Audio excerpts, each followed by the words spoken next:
Hello everyone, स्वागत है आप सभी का स्टडी विद कविता में।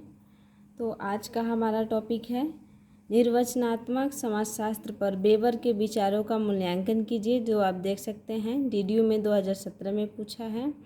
अथवा करके नेक्स्ट क्वेश्चन दिया है, वरहस्टेन पर टिप्पणी लिखिए। ये आप देख सकते हैं सिद्धार्थ यूनिवर्सिटी में सन 2018 में पूछा गया क्वेश्चन है। तो ये क्वेश्चन हमारा लॉन्ग क्वेश्चन नहीं है, शॉर्ट टाइप का क्वेश्चन है जो 3 या 4 नंबर के मार्क में एग्ज़ाम में आता है। तो सबसे पहले हम देखते हैं कि जो निर्वचनात्मक समाजशास्त्र है तो उस पर मैक्स वेबर का जो विचारों का मूल्यांकन है वो क्या है। तो सबसे पहले जो मैक्स वेबर है उन्होंने अपने विचार जो प्रकट किए हैं उसे वरहस्टहीन कहा या तो वरहस्टेहन बोला गया है, जो एक जर्मन भाषा का शब्द है जिसका अर्थ होता है कि बोध करना। अर्थात अगर कोई वस्तु है उसका अध्ययन किया गया है तो दूसरा व्यक्ति उसे कैसे उसका अध्ययन करेगा, किस भाषा में जानेगा। तो इसी पद्धति के द्वारा जो वरहस्टीन है वह एक अध्ययन की एक पद्धति है जो मैक्स वेबर ने प्रस्तुत किया है। तो इसी पद्धति के द्वारा उसका ये बोध कराते हैं। तो जो वरहस्टीन है वो समाजशास्त्र के विश्लेषण की जो पद्धति है उसका अध्ययन कैसे करेंगे, और जो वैज्ञानिकों जो मतलब सामाजिक क्रियाओं का वैज्ञानिक बोध किस प्रकार किया जाएगा। तो इसके निवारण के लिए जो मैक्स वेबर है ना, इस पद्धति का प्रस्तुत करते हैं जो जर्मन भाषा की है। ठीक है, तो इस क्रम में हम आगे देखते हैं वरहस्टीन जिसको निर्वचनात्मक कहा जाता है। तो इसमें देखते हैं व्याख्यात्मक बोध की पद्धति। ये क्या, व्याख्या करने की पद्धति जो वरहस्टीन हम बताए हैं ना कि वो पद्धति प्रस्तुत की है जिसे वरहस्टीन कहा गया।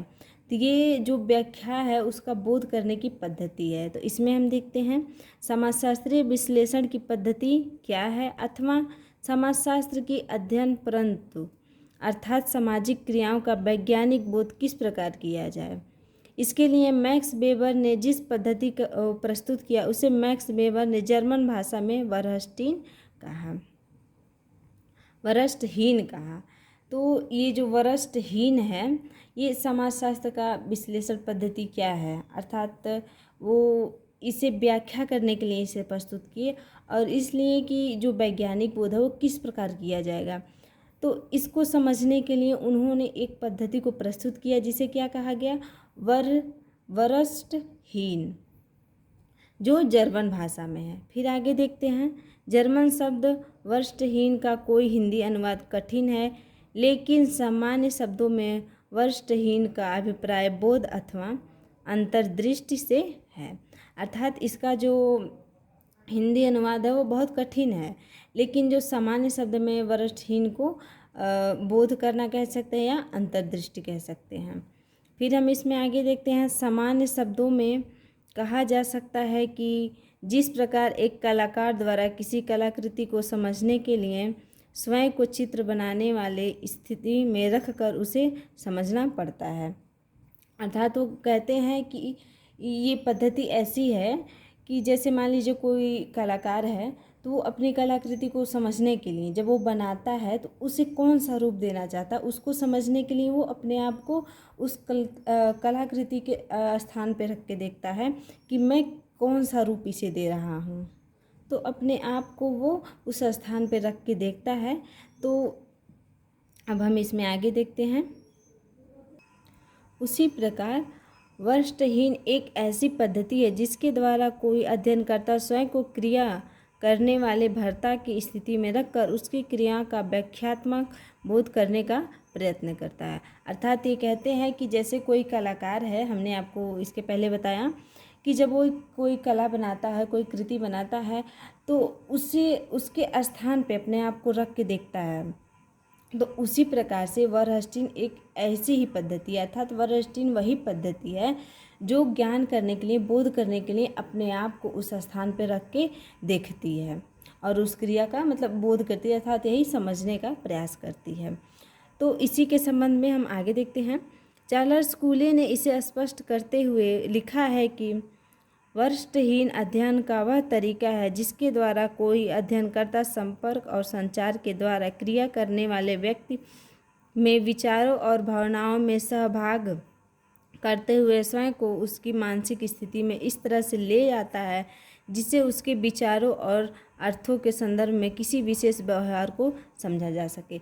इसी के संदर्भ में जो चार्ल्स स्कूले हैं वो कहते हैं कि जो वर्हस्टीन है वो अध्ययन का वही तरीका है जो हमने आपको पहले बताया कलाकार वाला।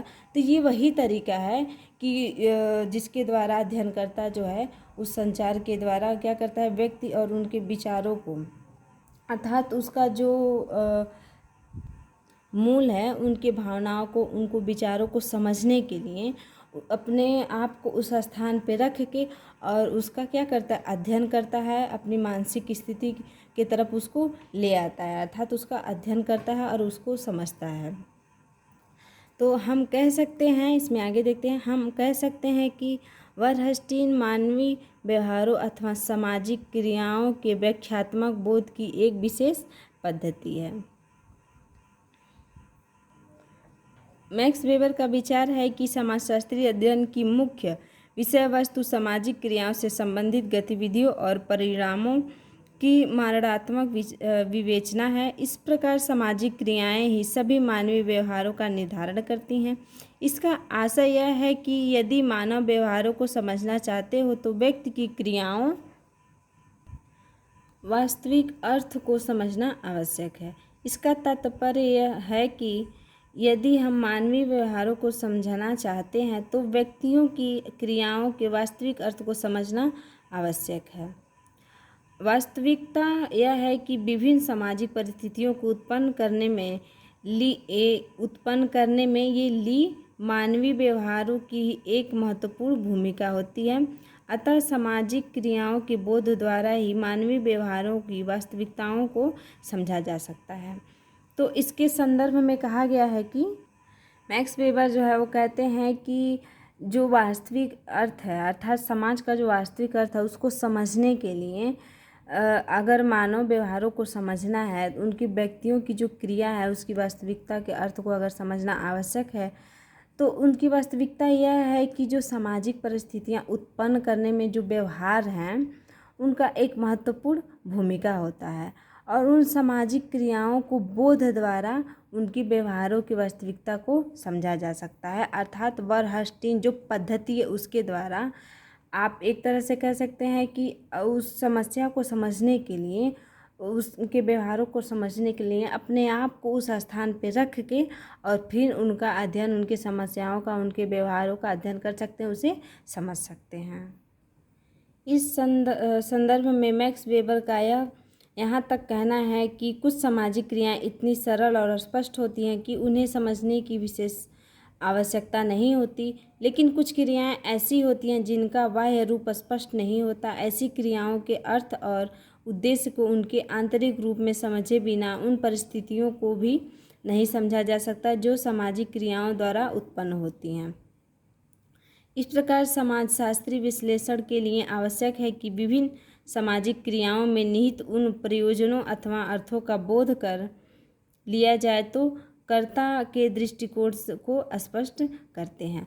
अर्थात इसी के संदर्भ में जो मैक्स वेबर यहाँ तक भी कहते हैं कि कुछ क्रियाएं ऐसी भी होती हैं जो बहुत सरल होती हैं और उन्हें समझने की विशेष आवश्यकता नहीं होती है, लेकिन कुछ क्रियाएं ऐसी होती हैं जिनका बाह्य रूप अर्थात बाहरी जो उनका रूप होता है, स्वरूप होता है, वो बहुत उलझा हुआ रहता है, वो बहुत कठिन होता है, तो उसका अध्ययन करना बहुत ज़रूरी होता है।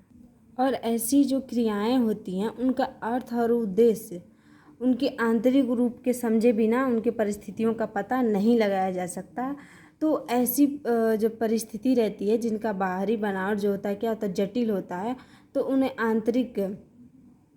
आंतरिक दृष्टिकोण अर्थात जो वर्हस्टीन है बताया ना, उसमें आंतरिक दृष्टिकोण को भी वर्हस्टीन का नियम कहते हैं। तो ऐसी जो नियम होती है, पद्धति होती है, तो उसमें भी जो वर्हस्टीन है उसके अनुसार अर्थात अपने आप को उस स्थान पे रख के और फिर उसका अध्ययन किया जाता है। तो इस प्रकार जो वर्हस्टीन है वो समाजशास्त्री विश्लेषण के लिए क्या होता है, आवश्यक होता है। और यही विधि जो है सामाजिक क्रियाओं के प्रयोजनों और अर्थों का बोध लिया जा सकता है।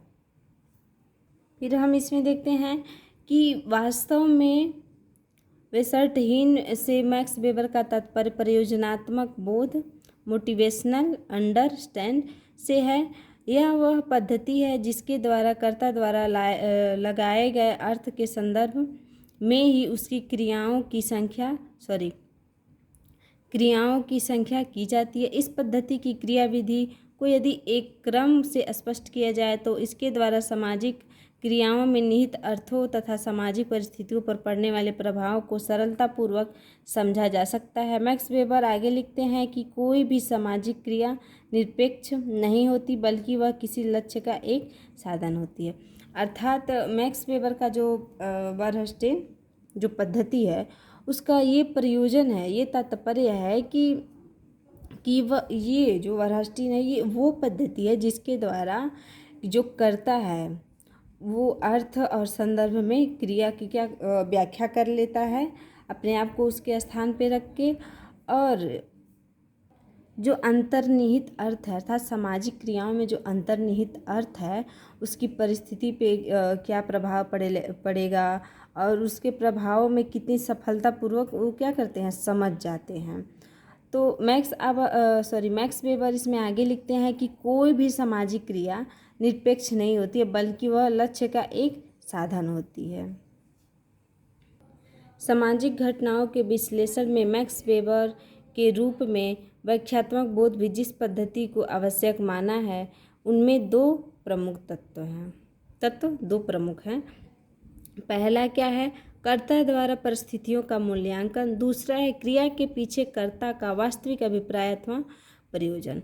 अर्थात जो मैक्स वेबर हैं वो जो व्याख्यात्मक बोध है, ये वर्हस्टीन की जो पद्धति है उसको आवश्यक मानते हैं, लेकिन उसमें दो तत्व वो प्रमुख बताए हैं। पहला क्या है कि जो कर्ता द्वारा परिस्थिति है, जिस परिस्थिति में कर्ता कर रहा है उसका मूल्यांकन किया जाए, और दूसरा है कि जो कर्ता क्रिया कर रहा है अर्थात जो कर रहा है उसके पीछे कर्ता का वास्तविक अभिप्राय, अर्थात कर्ता जो कर रहा है उसका वास्तविक मतलब क्या है, किस प्रयोजन से वह कर रहा है, कि ये दोनों क्या हैं, प्रमुख तत्व हैं।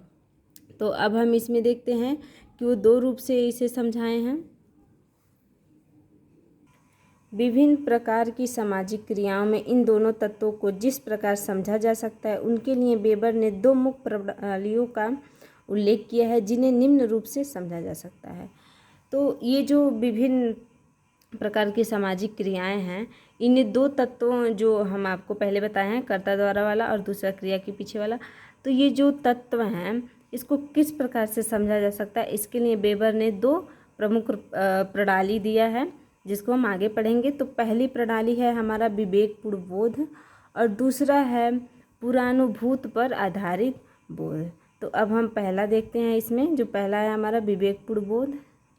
तो इसमें देखते हैं कि जब हम क्रिया के पीछे कर्ता द्वारा लगाए जाने वाले अर्थ और प्रयोजना को बौद्धिक आधार पर स्पष्ट रूप से समझ लेते हैं तथा क्रिया के सभी तत्व तार्किक रूप से प्रमाणित प्रतीत होने लगते हैं, तब इसे विवेकपूर्ण बोध कहा जाता है। ऐसे बोध का संबंध तार्किक क्रिया से होता है। मैक्स वेबर के अनुसार विवेकपूर्ण बोध को भी दो भागों में बांटा जा सकता है, पहला तार्किक बोध, दूसरा गणितीय बोध।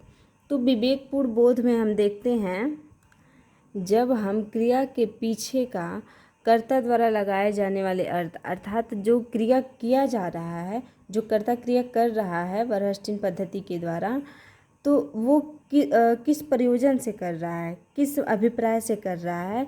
तो जब इसका हमें पता चल जाता है कि ये जो अर्थ निकाल रहा है उसका प्रयोजन क्या है, और जब उसका प्रयोजन अर्थात उसका अर्थ पता चल जाता है, तो अगर हम स्पष्ट रूप से उसे समझ लेते हैं तो क्रिया के सभी तत्वों को क्या ऐसा समझ लेना चाहिए कि ये क्या होना, प्रमाणित प्रतीत होने लगा। अर्थात जब कोई कर्ता जो है किसी अर्थात जो कर्ता है वो कोई अर्थ निकाल रहा है तो उसके पीछे उसका क्या प्रयोजन है, जब इसको बौद्धिक आधार पर वो स्पष्ट कर लेता है, समझ लेता है, तो ये मान लेना चाहिए कि जो सभी तत्व हैं वो तात्विक रूप से क्या होते हैं, प्रमाणित होने लगते हैं। जब उसका बोध वो कर लेता है तो क्या होता है, वो प्रमाणित प्रतीत होने लगता है। तो इसे ही क्या कहते हैं, विवेकपूर्ण बोध, अर्थात कर्ता इसे खुद समझ के इसका क्या करता है, बोध करता है। इसे क्या कहते हैं, विवेकपूर्ण बोध कहते हैं। और ऐसे बोध को जो है संबंध जो मैक्स वेबर हैं वो दो क्रियाओं के आधार पे करते हैं, अर्थात इसे दो भागों में बांटते हैं। पहला तो कहते हैं ये तात्विक बोध और दूसरा इसे गणितीय बोध कहते हैं। तो अब हम इसमें नेक्स्ट हेडिंग देखते हैं। जो दूसरा हेडिंग था हमारा, पुरानुभूति पर आधारित बोध। इसमें हम देखते हैं सामाजिक क्रियाओं के बोध की यह प्रणाली वह है जिसके द्वारा हम भावनात्मक परिक्षेप्य को समझने का प्रयत्न करते हैं, जिसके अंतर्गत कर्ता द्वारा कोई क्रिया की जाती है। वास्तव में क्रिया का भावनात्मक संदर्भ इतना महत्वपूर्ण होता है कि इसे समझे बिना किसी क्रिया के वास्तविक प्रयोजन और प्रभाव को नहीं समझा जा सकता। किसी सामाजिक क्रिया का बोध चाहे विवेक द्वारा किया जाए अथवा इसे कर्ता के अनुभूति के संदर्भ में प्राप्त किया जाए, इसके लिए वेबर ने बोध की दो अन्य विधियों को महत्वपूर्ण माना है। अर्थात ये जो हमारी विधि है पुरानुभूति पर आधारित बोध जो है, इसमें हम देखते हैं कि वेबर कहते हैं कि जो सामाजिक क्रिया हैं उनके बोध की ये क्या एक प्रणाली यह है जो पुरानुभूति पर आधारित बोध है, और ये वो प्रणाली है जिसके द्वारा हम भावनात्मक परिक्षेप्य को समझने का प्रयत्न करते हैं।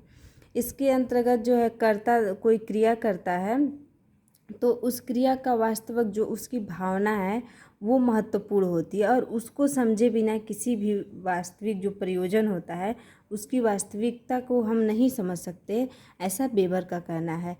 तो इसको समझने के लिए उन्होंने अन्य दो विधियां दी हैं जिसको हम आगे पढ़ेंगे। तो देखते हैं, मैक्स वेबर ने इन्हें क्रमशः प्रत्यक्ष अवलोकन द्वारा बोध, अर्थात ये पहला अवलोकन है जो बताए ना दो विधियां, तो ये पहली विधि है प्रत्यक्ष अवलोकन द्वारा बोध वह है जिसके द्वारा एक अध्ययनकर्ता प्रत्यक्ष अवलोकन की सहायता से तार्किक आधार पर कर्ता के विचारों और क्रियाओं के प्रयोजन को समझने का प्रयत्न करता है। अर्थात ये वो महत्वपूर्ण विधि है जिसके द्वारा कोई अध्ययन करता है उसका प्रत्यक्ष अर्थात वहाँ पे रह के और उसका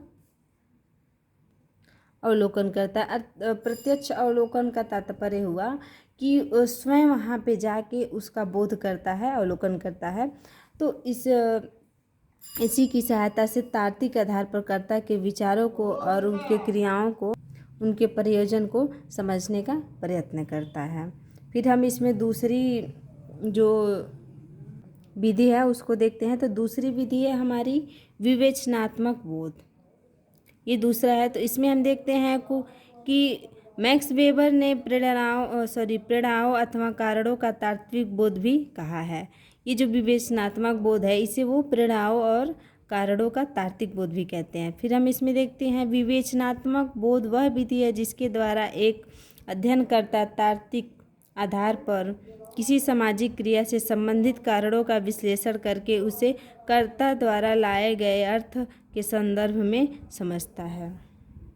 तो जो हमारी दूसरी विधि है विवेचनात्मक बोध, तो ये वो पद्धति है जिसके द्वारा जो अध्ययन करता है वो तार्किक आधार पर सामाजिक क्रिया से संबंधित कारणों का विश्लेषण करता है और उसी के आधार पे कर्ता द्वारा जो लाया गया अर्थ होता है उसके संदर्भ को समझता है। तो हम कह सकते हैं कि वस्तुहीन अध्ययन की वह विधि है जो किसी दिव्या को अर्थ के मूल्यांकन और प्रयोजन के संदर्भ में प्रमाणिक आधार पर स्पष्ट करती है। अर्थात इन प्रमुख विशेषताओं के प्रमुख जो विधि हैं, संदर्भ हैं, उसके अनुसार हम कह सकते हैं कि वस्तुहीन अध्ययन की वह विधि है जो किसी दिव्य कर्त के मूल्यांकन अर्थात उसका अध्ययन और उसका प्रयोजन किस लिए वो अध्ययन किया गया है इसके संदर्भ में प्रमाण प्रस्तुत करने का एक आधार स्पष्ट करती है। तो मिलते हैं आपसे नेक्स्ट वीडियो में। अगर आपको वीडियो समझ आया हो, पसंद आया हो तो वीडियो को लाइक कीजिए, चैनल को सब्सक्राइब कीजिए। मिलते हैं आपसे नेक्स्ट वीडियो में, बाय।